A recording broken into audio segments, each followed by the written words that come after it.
प्रिय व्यूअर्स, यह Sanskriti IAS YouTube channel का PT think and solve program है। इस प्रोग्राम के अंतर्गत प्रत्येक दिन यूपीएससी और स्टेट पीसीएस से संबंधित 5 प्रश्न व्याख्या सहित उत्तर के साथ दिए जाएंगे। हमें आशा है कि यह प्रोग्राम आपकी तैयारी में मददगार साबित होगा। तो चलिए देखते हैं आज के अपने पहले प्रश्न को। एम्बरग्रीस निम्नलिखित में से किसे निर्दिष्ट करता है? विश्व व्यापार संगठन द्वारा इसके सदस्यों को प्रदत्त एक कर प्रणाली को, स्पर्म व्हेल के पाचन तंत्र के उत्पन्न होने वाला पदार्थ को, जलवायु परिवर्तन से निपटने हेतु शुरू की गई एक पहल को, या हाल ही में खोजी गई छिपकली की एक प्रजाति को। सही उत्तर बताइए क्या होगा?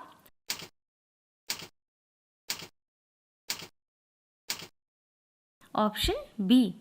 एम्बरग्रीस एक ठोस तथा मोम की तरह ज्वलनशील पदार्थ है जो स्पर्म व्हेल के पाचन तंत्र में उत्पन्न होता है।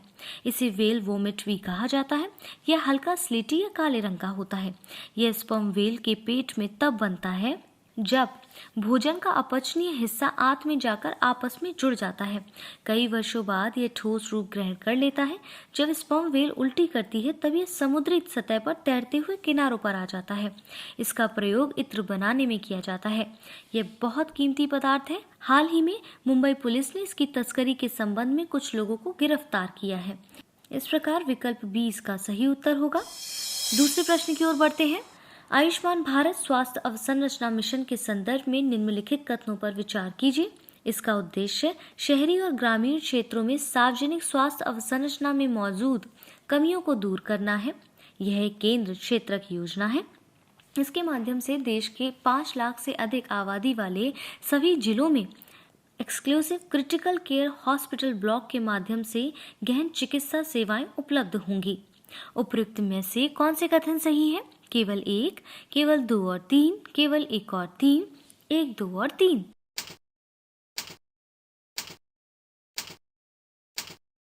सही उत्तर क्या होगा?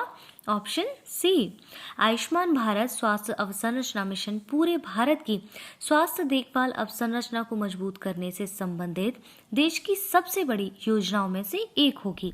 यह योजना राष्ट्रीय स्वास्थ्य मिशन के अतिरिक्त क्रियान्वित होगी। आयुष्मान भारत स्वास्थ्य अवसंरचना मिशन का उद्देश्य शहरी और ग्रामीण क्षेत्रों में गहन चिकित्सा सुविधाओं तथा सार्वजनिक स्वास्थ्य अवसंरचना में प्राथमिक स्वास्थ्य देखरेख संबंधी कमियों को दूर करना है।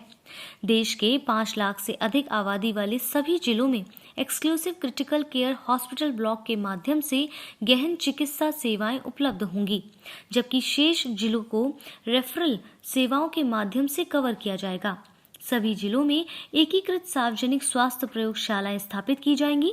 आयुष्मान भारत स्वास्थ्य अवसंरचना मिशन के तहत national institution of one health, 4 नए राष्ट्रीय विषाणु विज्ञान संस्थान, WHO, दक्षिण पूर्व एशिया क्षेत्र के लिए एक क्षेत्रीय अनुसंधान प्लेटफॉर्म, 9 जैव सुरक्षा स्तर, 3 प्रयोगशालाएं तथा देश के विभिन्न क्षेत्रों में 5 नए राष्ट्रीय रोग नियंत्रण केंद्र स्थापित किए जाएंगे।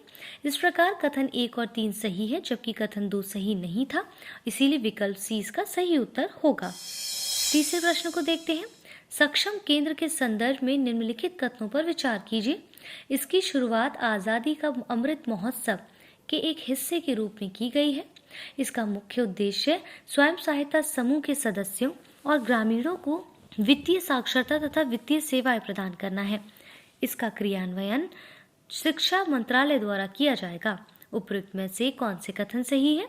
केवल 1 और 2, केवल 1 और 3, केवल 2 और 3, 1, 2 और 3। सही उत्तर क्या होगा बताइए?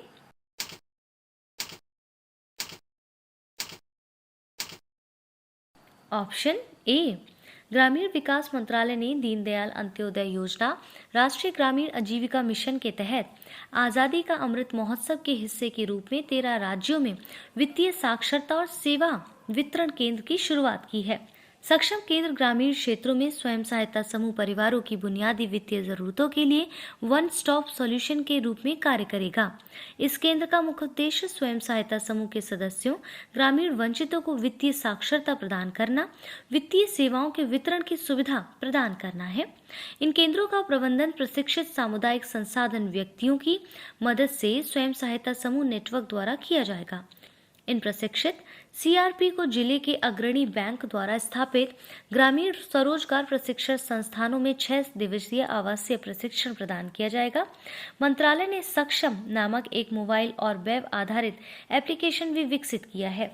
इस केंद्र की शुरुआत असम, छत्तीसगढ़, गुजरात, हिमाचल प्रदेश, झारखंड, मध्य प्रदेश, मेघालय, महाराष्ट्र, ओडिशा, राजस्थान, सिक्किम और त्रिपुरा और उत्तर प्रदेश में की गई है। इस प्रकार कथन 1 और 2 सही है, जबकि कथन 3 सही नहीं है, अतः विकल्प ए इसका सही उत्तर होगा। चौथे प्रश्न को देखिए। अंतर्राष्ट्रीय प्रतिभूति पहचान संख्या के संदर्भ में निम्नलिखित कथनों पर विचार करके कौन सा कथन सही नहीं है, बताइए। यह 10 अंकीय अल्फा न्यूमेरिक कोड है जो विभिन्न प्रतिभूतियों की विशिष्ट पहचान करता है। यह कोड एकमात्र सामान्य प्रतिभूति पहचान संख्या है जिसे सार्वभौमिक रूप से मान्यता प्राप्त है। केवल 1, केवल 2, 1 और 2 दोनों, ना तो 1 ना ही 2।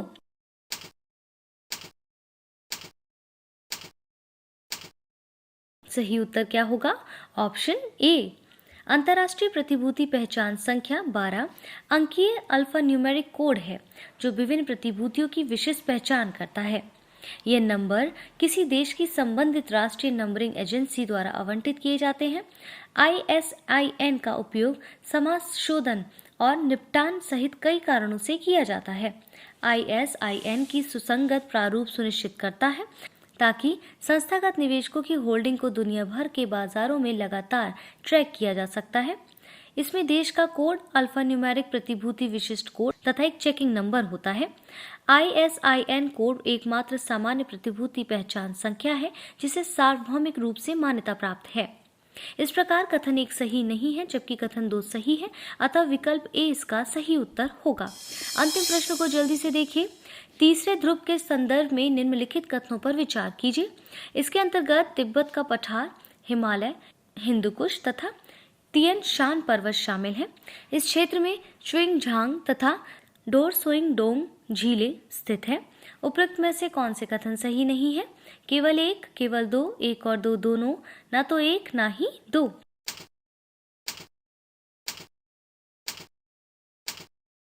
सही उत्तर है ऑप्शन डी। नासा द्वारा हाल ही में किए गए एक अध्ययन के अनुसार वर्ष 1987 से 2021 के मध्य तीसरे ध्रुव क्षेत्र में स्थित च्विंगझांग तथा डोरसोइडोंग झीलों के आकार में अत्यधिक वृद्धि हुई है। यह स्थिति बढ़ते तापमान के कारण तीव्र हिम क्षति, पिघले हुए जल प्रवाह तथा पर्वतीय हिमनदों के संकुचन के परिणाम स्वरूप उत्पन्न हुई है। तीसरे ध्रुव के अंतर्गत सम्मिलित क्षेत्रों में तिब्बत का पठार, हिमालय, हिंदुकुश, तियन शान पर्वत प्रमुख है। तीसरे ध्रुव का पिघला हुआ जल सिंधु, गंगा, ब्रह्मपुत्र, हांगहो तथा यांगसी सहित एशिया की कई बड़ी नदियों तथा झीलों में जल की प्रचुर मात्रा बनाए रखता है। इस प्रकार दोनों ही कथन ठीक है, अतः विकल्प डी इसका सही उत्तर होगा।